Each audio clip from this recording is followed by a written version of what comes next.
Hello everyone, welcome back. Indian economic development के previous lecture में जो हमारा फर्स्ट लेक्चर था उसमें हमने डिस्कस किया था about the introduction of the subject. Introduction of the subject का मीनिंग होता है कि भाई सब्जेक्ट का कंटेंट क्या है, इसका सब्जेक्ट मैटर क्या है, ये सब्जेक्ट आपको क्यों पढ़ाया जा रहा है।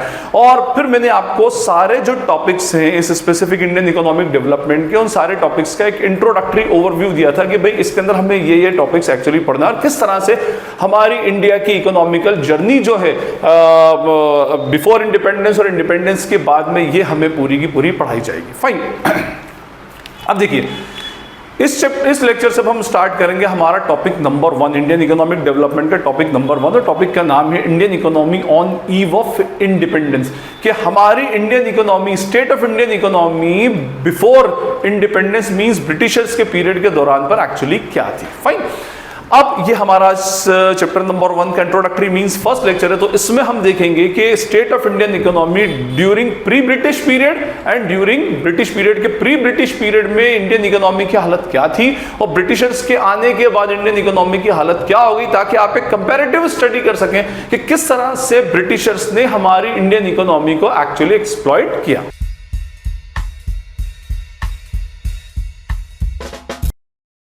हमारे फर्स्ट चैप्टर का नाम है Indian economy on eve of independence. Eve of independence means independence से पहले, और हमें पता है कि इंडिपेंडेंस से पहले इंडिया में ब्रिटिशर्स का रूल था, ब्रिटिशर्स राज करते थे। ठीक है। और हमें यह भी पता है कि भाई ब्रिटिशर्स ने हमारी कंट्री की जो इकोनॉमिक हालत है उसको सिस्टमेटिकली एक्सप्लॉइट किया, हमारी इकोनॉमी को सिस्टमेटिकली एक्सप्लॉइट किया। अब क्या आप दावे से कैसे कह सकते हैं कि सर ब्रिटिशर्स ने ही उसको एक्सप्लॉइट किया? क्या पता कि इंडियन इकोनॉमी बहुत सालों से पिछड़ी हुई हो। तो एक्चुअली इस दावे को प्रूव करने के लिए हमारे पास कंपैरेटिव स्टडी होना चाहिए कि state of Indian economy Britishers से पहले और ब्रिटिशर्स के आने के बाद क्या रही। तो हमें पता लगेगा कि भाई ब्रिटिशर्स ने किस तरह से हमारी कंट्री के इकोनॉमिक सिस्टम को सिस्टमेटिकली एक्सप्लॉइट किया। फाइन। चलिए देखिए, हमें यह बात पता है कि हमारी कंट्री को कंप्लीट इंडिपेंडेंस 15 अगस्त 1947 को मिली। 15 अगस्त 1947 के बाद हमारी कंट्री का जो इकोनॉमिकल सिस्टम है और जो पॉलिटिकल सिस्टम है ये हमारे हाथ में आया। हमारे हाथ में मींस इंडियंस के हाथ में आया। उससे पहले किसके हाथ में था? उससे पहले नियर अबाउट 200 ईयर्स तक हमारी कंट्री के अंदर ब्रिटिशर्स रूल था। ब्रिटिशर्स रूल था मींस ब्रिटिश राज करते थे, और हमारी कंट्री जो थी ये एक टाइप की ब्रिटिश कॉलोनी थी। अब ये कॉलोनी का कंसेप्ट क्या होता है? देखिए, होता क्या है, जब कोई एक नेशन किसी दूसरे नेशन पर अपना पॉलिटिकल और इकोनॉमिकल सिस्टम थोप देता है, ठीक है, economical system and law system जो है वो किसी दूसरी कंट्री के ऊपर थोप देगा, तो जिस कंट्री पर वो थोपेगा, जिस कंट्री पर वो इंपोज करेगा, वो उस स्पेसिफिक कंट्री की कॉलोनी होगी। जैसे इंग्लैंड ने अपना जो लॉ एंड ऑर्डर सिस्टम है, पॉलिटिकल सिस्टम है, इकोनॉमिकल सिस्टम है, वो इंडिया के अंदर इंपोज कर दिया। अब इंडिया के अंदर जितने भी रूल्स चलते थे, जितने भी एक्ट चलते थे, जितना भी पॉलिटिकल और इकोनॉमिक सिस्टम चलता था, वो सारा का सारा किसका चलता था? ब्रिटिशर्स का चलता था। तो इंडिया जो कहलाई वो कॉलोनी कहलाई। तो इंडिया जो हो गई वो एक टाइप की ब्रिटिश कॉलोनी हो गई। ठीक है। तो ये ब्रिटिशर्स की कॉलोनी थी। फाइन। अब देखिए, ये जो ब्रिटिशर्स हमारी कंट्री में आए, ये आए ईयर 1757 में ऑफिशियली बैटल ऑफ प्लासी के बाद से। बैटल ऑफ प्लासी जीतने के बाद से हमारे यहाँ officially Britishers rule actually start हो गया, और स्लोली ब्रिटिशर्स ने पूरी कंट्री के ऊपर क्या कर लिया? कब्जा जमा लिया, अपने पावर की वजह से और अपने मिलिट्री पावर की वजह से। Okay fine. उससे पहले का जो पीरियड है ये ब्रिटिश पीरियड कहलाया। उससे पहले का जो पीरियड है ये प्री ब्रिटिश पीरियड कहलाता है, प्री ब्रिटिश पीरियड। अब हमें यह पढ़ना है कि हमारी state of Indian economy pre British period में और ब्रिटिश पीरियड के अंदर क्या थी। देखिए, तो पहले हम प्री ब्रिटिश पीरियड की बात करते हैं ताकि हमें समझ में आए कि भाई किस तरह से ब्रिटिशर्स ने हमारी कंट्री के पॉलिटिकल सिस्टम को एक्सप्लॉइट किया। सबसे पहले मैं अगर बात करूं प्री ब्रिटिश पीरियड के अंदर, तो हमारी कंट्री की जो इकोनॉमी थी that was a vibrant economy. हमारी कंट्री की इकोनॉमी वाइब्रेंट इकोनॉमी थी। वाइब्रेंट इकोनॉमी मींस अपने आप में एक डेवलप्ड इकोनॉमी थी, वेल डेवलप्ड इकोनॉमी। ये बात मैं इसलिए बोल रहा हूं, और ये बात मैं ही नहीं बोल रहा, ये बाकायदा कुछ ब्रिटिशर हिस्टोरियंस ने लिखी है। जैसे एक हिस्टोरियन है पॉल कैनेडी, इनकी एक बुक है the rise and fall of great powers. उसके अंदर ये लिखते हैं कि ब्रिटिशर्स से पहले हमारी कंट्री की जो जीडीपी का शेयर था वर्ल्ड इकोनॉमी में, वो नियर अबाउट 25% था, मींस 1/4 था। मींस वर्ल्ड इकोनॉमी का 25%, वर्ल्ड जीडीपी का 25% शेयर जो था वो सिर्फ इंडियन इकोनॉमी ही कंट्रीब्यूट करते थे, जो आज भी हम कंट्रीब्यूट नहीं कर पाते। लेकिन उस जमाने में हमारी कंट्री इतनी डेवलप थी, हमारी इकोनॉमी इतनी वाइब्रेंट थी कि वर्ल्ड जीडीपी का 25% हम अकेले शेयर करते थे। फाइन। इसके पीछे रीजन क्यों था ऐसा, तो देखिए सबसे पहले इसमें था हमारा स्टेट ऑफ इंडियन एग्रीकल्चर। तो हमारी कंट्री की जो इकोनॉमी थी that was an agrarian economy. Agrarian economy क्यों बोलते हैं? एग्रेरियन इकोनॉमी उस इकोनॉमी को बोलते हैं जो जिसमें एग्रीकल्चर का डोमिनेंस हो, मींस मेजॉरिटी पॉपुलेशन या उस जीडीपी के अंदर या उस इकोनॉमी में जो कंट्रीब्यूशन हो मेजॉरिटी वो किसका हो? एग्रीकल्चरल एक्टिविटीज से ही कंट्रीब्यूशन हो। ठीक है, तो वो तो बोलेंगे सर वो तो ब्रिटिश पीरियड के दौरान भी थी और ब्रिटिशर्स के बाद भी थी, तो एक्चुअली थी, लेकिन ये जो एग्रेरियन इकोनॉमी थी यहाँ पर जो हमारे फार्मर्स थे, जो हमारे लैंड ओनर्स थे, जो कल्टीवेटर्स थे, ये कल्टीवेटर्स बहुत अच्छी खेती करते थे और जो ईल्ड होती थी वो हमारे लिए सेल्फ सफिशिएंट होती थी। सेल्फ सफिशिएंट का मीनिंग होता है कि हम इतना उगा लेते थे कि हमारी रिक्वायरमेंट्स के लिए पूरा होता था और हमें किसी दूसरी कंट्री के ऊपर डिपेंडेंट नहीं होना पड़ता था, बल्कि हम हमारे एग्रीकल्चरल प्रोड्यूस का एक्सपोर्ट भी अल्टीमेटली करते थे। तो एक रीजन था हमारी एग्रेरियन इकोनॉमी का, हमारी वाइब्रेंट इकोनॉमी होने में। सेकंड था हमारी कंट्री की इंडस्ट्रीज। हमारी कंट्री में वेल डेवलप्ड या अच्छी इंडस्ट्रियल कंडीशन थी। अब आप बोलेंगे सर इंडस्ट्रीज तो कैसे थी, उसके अंदर मींस अच्छी प्लांट एंड मशीनरी थी, तो नहीं, एक्चुअली हम ये नहीं बोलते कि यहां पर एडवांस्ड प्लांट एंड मशीनरी थी, ट्रेडिशनल वे से काम होता था लेकिन इंडस्ट्रीज होती थी। देखिए ये जो 1760 1750 का जो पीरियड है, ये पीरियड था यूके और दूसरी कंट्रीज में, इंग्लैंड और दूसरी कंट्रीज में इंडस्ट्रियल रिवॉल्यूशन की स्टार्टिंग होना। और इंडस्ट्रियल रिवॉल्यूशन के अंदर उन स्पेसिफिक कंट्रीज के अंदर नई नई प्लांट एंड मशीनरीज लगी, नई नई मॉडर्न इंडस्ट्रीज एक्चुअली डेवलप हुई और मॉडर्न इंडस्ट्री में अच्छी प्लांट एंड मशीनरी से अच्छे अच्छे प्रोडक्ट्स बनाना स्टार्ट किए। लेकिन ये कब हुआ? 1760 अराउंड मींस, और उससे पहले ही 1757 में तो ब्रिटिशर्स आ गए थे, उससे पहले बल्कि हमारे यहाँ पर इंडस्ट्रियल डेवलपमेंट अच्छा खासा था। ये बात अलग है कि मॉडर्न मशीनरी से हमारे यहाँ पर कोई भी प्रोडक्शन नहीं होता था, लेकिन हमारी कंट्री के अंदर अच्छा खासा इंडस्ट्रियल डेवलपमेंट था। हमारे यहाँ पर कॉटेज इंडस्ट्रीज और स्मॉल स्केल इंडस्ट्रीज थी जो ट्रेडिशनल वे में किसी कुछ ना कुछ चीजों को प्रोड्यूस करती थी, और उसमें सबसे फेमस था हमारे यहाँ का जो हैंडीक्राफ्ट है। ठीक है, हैंडीक्राफ्ट में, क्लोथ में हमारी कंट्री तो आज भी, भाई आप इंडियन इकोनॉमी को क्लोथ से और हैंडीक्राफ्ट से अलग नहीं कर सकते। उस जमाने में भी हमारे यहाँ का जो हैंडीक्राफ्ट था उसकी क्वालिटी और उसकी जो कारीगरी थी वो अपने आप में एक बहुत ही यूनिक थी। और इसलिए मैं इसलिए बोल रहा हूं क्योंकि उस जमाने में क्लॉथ बहुत फेमस था, मुस्लिन क्लॉथ। ठीक है, और ये मुस्लिन क्लॉथ जो था ये बंगाल प्रोविंस के अंदर प्रोड्यूस होता था, बंगाल प्रोविंस के अंदर, जिसके अंदर आज का बांग्लादेश भी आता है। इसीलिए इस मुस्लिन को ढाका मुस्लिन बोला करते थे। ठीक है, ढाका मुस्लिन क्लॉथ, और ये इतना फेमस था कि इसी का एक्सपोर्ट हम दुनिया भर के अंदर करते थे। और नेचुरली जब कोई कंट्री एक्सपोर्ट करती है तो उसके पास फॉरेन करेंसी या फॉरेन एक्सचेंज आता है। भले उस जमाने में इस तरह से मॉडर्न करेंसी नहीं चलती थी, लेकिन भाई हम जब कोई चीज को एक्सपोर्ट करते थे तो उस जमाने में गोल्ड सिस्टम चला करता था, गोल्ड से इंपोर्ट और एक्सपोर्ट हुआ करता था, तो गोल्ड हमारे पास आता था और हमारे पास गोल्ड बहुत ज्यादा बढ़ता गया।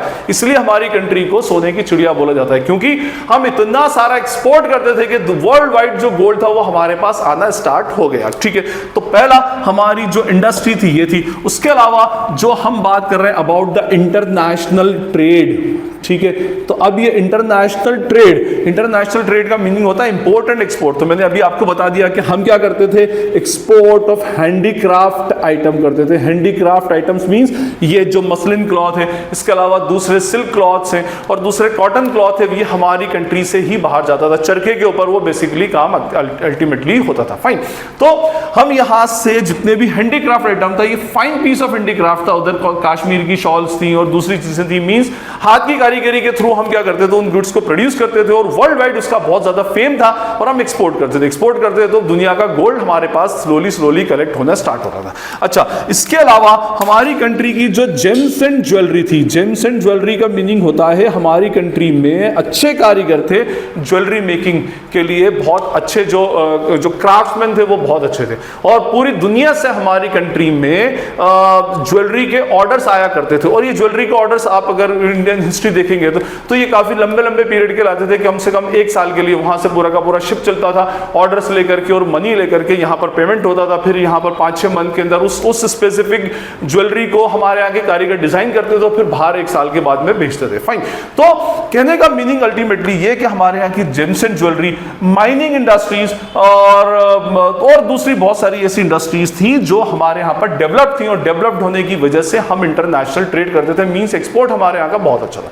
और एक्सपोर्ट होने की वजह से हमारी कंट्री जो थी वो अपने आप में एक वाइब्रेंट इकोनॉमी थी। तो ये बात हमें समझ में आती है कि ब्रिटिशर्स से पहले प्री ब्रिटिश पीरियड के दौरान हमारी कंट्री की जो इकोनॉमी की थी वाइब्रेंट थी because of agrarian economy and well developed industries, ठीक है, और वेल डेवलप्ड इंटरनेशनल ट्रेड। उसके बाद हमारी कंट्री में ब्रिटिशर्स आए 1757 के बाद और 200 साल तक ब्रिटिशर्स रहे और ब्रिटिशर्स ने बहुत ही सिस्टमेटिक वे में हमारी कंट्री की इकोनॉमी को एक्सप्लॉइट किया। वो क्यों मैं ऐसा बोल रहा हूं भाई, देखिए एक्चुअली क्या था कि स्ट्रेटेजिकली में क्यों उन्होंने एक्सप्लॉइट किया। ये जो 1760 का जो पीरियड है और 1760 ऑनवर्ड्स यूके और दूसरी कंट्रीज के अंदर इंडस्ट्रियल रेवोल्यूशन स्टार्ट हुआ। इंडस्ट्रियल रेवोल्यूशन के अंदर क्या था, नई नई इंडस्ट्रीज वहां पर डेवलप होना स्टार्ट हो गई और मॉडर्न प्लांट एंड मशीनरी से प्रोडक्शन को स्टार्ट किया। अब उस मॉडर्न प्लांट एंड मशीनरी के लिए या उसके लिए नई इंडस्ट्रीज के लिए उनको रॉ मटेरियल की रिक्वायरमेंट थी और रॉ मटेरियल को देने वाली कंट्री बनी कौन सी, इंडिया। उनको पता था इंडिया के अंदर, मैंने क्या कहा आपसे, एग्रेरियन इकोनॉमी थी, सेल्फ सफिशिएंट था, तो यहाँ पर एग्रीकल्चरल एक्टिविटीज अच्छी थी, तो इनको क्या किया हमने, कॉटन हुआ और दूसरी जिसको वो हम बोलते हैं इंडिगो हुआ, डाइंग के लिए, कपड़ों की डाइंग के लिए, डाइंग इंडस्ट्रीज वहां पर बहुत डेवलप हो रही थी, तो उसके लिए हमने इनको रॉ मटेरियल देना स्टार्ट कर दिया। मींस देखिए कुछ तो ऐसी बात होगी इंडियन इकोनॉमी के अंदर जिसने ब्रिटिशर्स को हमारी कंट्री की तरफ अट्रैक्ट किया। अगर हमारी कंट्री की इकोनॉमी पहले से ही पिछड़ी भी होती तो ब्रिटिशर्स कभी हमारी कंट्री की तरफ अट्रैक्ट होते ही नहीं। तो कहने का एक्चुअली मीनिंग ये है कि हमारी कंट्री में जब ब्रिटिशर्स आए तो उन्होंने सिस्टमैटिक एक्सप्लॉयटेशन किया, वेल प्लान्ड और स्ट्रेटेजिक एक्सप्लॉयटेशन किया। इनके आने के बाद वाइब्रेंट इकोनॉमी बन गई स्टेगनेंट इकोनॉमी। स्टेगनेंट इकोनॉमी का मीनिंग होता है ऐसी इकोनॉमी जिसके अंदर कोई ग्रोथ होती ही नहीं है। यहां की कंट्री की जो जीडीपी ग्रोथ रेट है, ये जीडीपी ग्रोथ रेट या तो कांस्टेंट रहती है या डिक्रीज हो जाती है। मींस यहां पर आपको ग्रोथ दिखेगी ही नहीं और ग्रोथ होगी तो बहुत ही रेयर ग्रोथ होगी, इतनी कम ग्रोथ होगी जिससे आपकी इकोनॉमी को आप डेवलप नहीं कर सकते। तो इनके आने से देखिए वाइब्रेंट इकोनॉमी एक ऐसी इकोनॉमी जो वर्ल्ड जीडीपी का 25% शेयर करती थी वो स्टेगनेंट इकोनॉमी बन गई और यहां का जो एग्रीगेट आउटपुट था ये 2% रह गया और पर कैपिटा आउटपुट 0.5% हो गया। ठीक है, फाइन। उसके अलावा सेकंड पॉइंट इसके अंदर था हमारी कंट्री की इकोनॉमी बैकवर्ड इकोनॉमी हो गई। बैकवर्ड इकोनॉमी, हमारी कंट्री जो थी वो पुअर कंट्रीज के अंदर काउंट होने लगी। इतनी हालत खराब थी कि 90s के दौर में यहां की जो पर कैपिटा जीडीपी था वो 230 रुपीज था। अब ये जो पर कैपिटा इनकम निकाली गई ये भी ब्रिटिशर्स ने कभी कैलकुलेट नहीं की। ब्रिटिशर्स का इंटरेस्ट ही नहीं था इंडिया की पर कैपिटा इनकम या इंडिया की जो डेवलपमेंट के बारे में रिसर्च करने का। वो तो यहाँ के कुछ जो प्राइवेट रिसर्चर्स थे, इकोनॉमिस्ट थे, जैसे आपने बहुत नाम सुना होगा दादा भाई नौरोजी।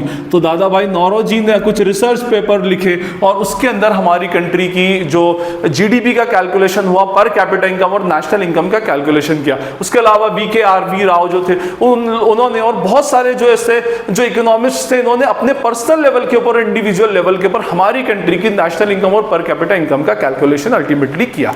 अब देखिए ये जो 25% वाइब्रेंट इकोनॉमी थी, 25% वर्ल्ड जीडीपी का शेयर था, ये जब 90s के दौर में 2% और जब ब्रिटिशर्स गए तो सिर्फ 4% रह गया। अब आप सोच सकते हैं कि किस तरह से एक वाइब्रेंट इकोनॉमी को बैकवर्ड इकोनॉमी में ब्रिटिशर्स ने कन्वर्ट कर दिया।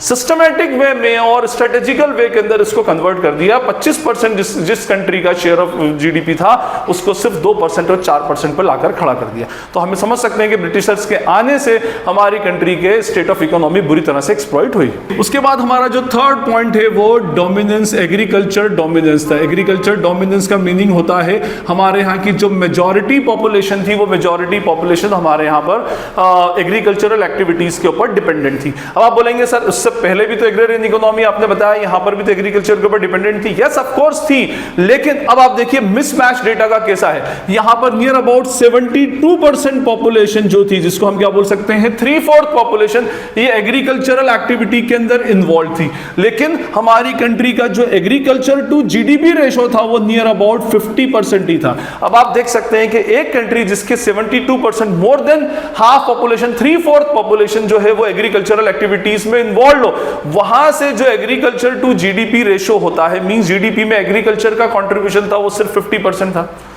तो इससे आप समझ सकते हैं कि इस वजह से हुआ क्या कि हमारी एग्रीकल्चरल जो सेक्टर है उसका एक्सप्लॉयटेशन हुआ, और उस एक्सप्लॉयटेशन की वजह से हमारे यहाँ के लोग जो है जो फार्मिंग इंडस्ट्री में थे वो अनएम्प्लॉयड होना स्टार्ट हो गया, और अनएम्प्लॉयमेंट हमारी कंट्री में स्टार्ट हो गया। उसके अलावा हम ये बोल सकते हैं कि इस एग्रीकल्चर इंडस्ट्री से हमारी कंट्री जो थी एक सेमी फ्यूडल इकोनॉमी थी। सेमी फ्यूडल इकोनॉमी का मीनिंग होता है जहां पर कैपिटलिज्म एक्चुअली हो और लैंड के ऊपर किसी का फ्यूडलिस्टिक कंट्रोल किसी का हो। हमारे यहां पर मैं अभी आगे आपको बताऊंगा नेक्स्ट लेक्चर के अंदर, जमींदारी सिस्टम था। जमींदारी, महलवारी, रैयतवारी, 3 सिस्टम्स हमारे यहां पर चला करते थे। जमींदारी सिस्टम को ब्रिटिशर्स ने और डेवलप किया, और उसके बाद जमींदार्स को लैंड का ओनर बना दिया, और लैंड का ओनर बनने की वजह से वो क्या करते थे, उस लैंड के ऊपर जो भी कल्टीवेटर्स हुआ करते थे, पीजेंट्स हुआ करते थे, उन पीजेंट्स को एक्सप्लॉइट करते थे और उनसे उनकी एग्रीकल्चरल प्रोड्यूस का मेजॉरिटी पार्ट अपने पास में टैक्स के फॉर्म में रख लेते थे, जिसकी वजह से हम इसको सेमी फ्यूडल इकोनॉमी बोल सकते हैं। फ्यूडल इकोनॉमी मींस कैपिटलिज्म की तरफ जाने वाली इकोनॉमी जिसमें एक स्पेसिफिक फ्यूडलिस्टिक कंट्रोल किसी के हाथ में होता था। उसके बाद नेक्स्ट पॉइंट है हमारा ब्लीक इंडस्ट्रियलाइजेशन। ब्लीक इंडस्ट्रियलाइजेशन का मीनिंग होता है वीक और स्लो इंडस्ट्रियलाइजेशन। हमारी कंट्री में इंडस्ट्रियलाइजेशन हुआ नहीं। जो कंट्री अपने आप में एक वेल डेवलप्ड हैंडीक्राफ्ट इंडस्ट्री और इंडस्ट्रियल डेवलपमेंट करती थी, लेकिन छोटे छोटे उसमें थी, अब इतने होने के बाद में, इंडस्ट्रियल रिवोल्यूशन होने के बाद में यहां पर भी एडवांस प्लांट एंड मशीनरी लग जाना चाहिए थी, लेकिन ब्रिटिशर्स ने इसको भी एक्सप्लॉइट किया। क्यों एक्सप्लॉइट किया? क्योंकि जब तक वो इसको एक्सप्लॉइट नहीं करते, वो उनकी कंट्री का जो हैंडीक्राफ्ट जो सेक्टर है वो अपने आप में ग्रो नहीं होता।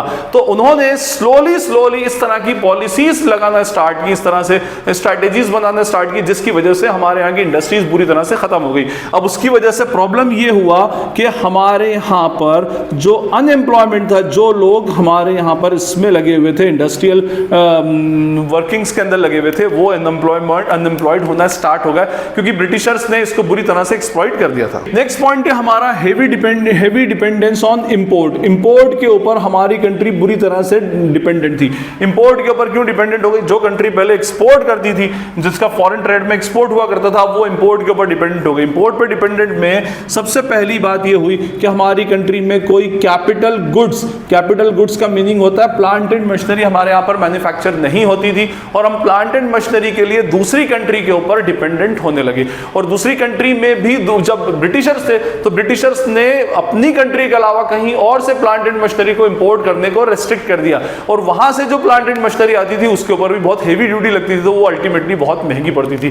तो इस वजह से भी हमारे यहाँ का जो हमारा डिपेंडेंसी थी वो इंपोर्ट के ऊपर हो गई, और इंपोर्ट के ऊपर जब डिपेंडेंसी होती है तो हमारे यहाँ का जो गोल्ड है वो गोल्ड हमारे यहाँ बाहर जाना स्टार्ट हो गया, जो गोल्ड हमारे पास पहले आता था। और उसके बाद हमारा लास्ट पॉइंट है, हम बोलें तो इसमें लिमिटेड अर्बनाइजेशन। लिमिटेड अर्बनाइजेशन का मीनिंग होता है कि हमारे यहाँ पर जो अर्बन पॉपुलेशन थी, वो अर्बन पॉपुलेशन कंपैरेटिवली बहुत ही कम थी। नियर अबाउट हम ये बोल सकते हैं कि इसके अंदर सिर्फ 14% जो पॉपुलेशन थी वो अर्बन पॉपुलेशन थी। और अर्बन पॉपुलेशन, देखिए जितनी भी इंडस्ट्रीज डेवलप्ड होती हैं वो अर्बन एरियाज के अंदर डेवलप्ड होती हैं, रूरल एरियाज के अंदर बेसिकली डेवलप नहीं होती। तो अर्बनाइजेशन ना होने की वजह से भी हमारे यहाँ पर इंडस्ट्रीज का डेवलपमेंट एक्चुअली नहीं हो पाया। तो अल्टीमेटली हमने सारे पॉइंट्स डिस्कस किए, जिसके अंदर हमने ये देखा कि भाई ब्रिटिशर्स के आने से पहले हमारा स्टेट ऑफ इंडियन इकोनॉमी क्या था, और ब्रिटिशर्स ने किस तरह से हमारी इंडियन इकोनॉमी की हालत खराब की, वाइब्रेंट इकोनॉमी को स्टेगनेंट इकोनॉमी और बैकवर्ड इकोनॉमी बनाया, एग्रेरियन इकोनॉमी को खत्म कर दिया उन्होंने पूरी तरह से, इंडस्ट्री और हैंडीक्राफ्ट को भी खत्म कर दिया। मींस सिस्टमैटिक एक्सप्लॉयटेशन किस तरह से ब्रिटिशर्स ने किया। अब नेक्स्ट लेक्चर से हम इसका स्टेट ऑफ इंडियन इकोनॉमी में एक एक सेक्टर्स को उठाएंगे। नेक्स्ट लेक्चर के अंदर हम एग्रीकल्चरल सेक्टर को उठाएंगे और देखेंगे क्या हमारी कंट्री की एग्रीकल्चर की हालत एक्चुअली ब्रिटिशर्स के टाइम पे थी। आई होप आपको ये चैप्टर के अंदर, ये इस लेक्चर के अंदर जो भी एक्सप्लेन किया वो क्लियर होगा। स्टिल अगर आपको कोई क्वेरी या डाउट लगती है तो आप मुझसे कमेंट सेक्शन में पूछ सकते हैं, और अगर आपको वीडियो यूजफुल लगता है तो इसे अपने फ्रेंड्स के साथ में शेयर करें, वीडियो को लाइक करें और चैनल को सब्सक्राइब करें। This is Najeeb Hashmi signing off from Najeeb Hashmi academy. Thank you.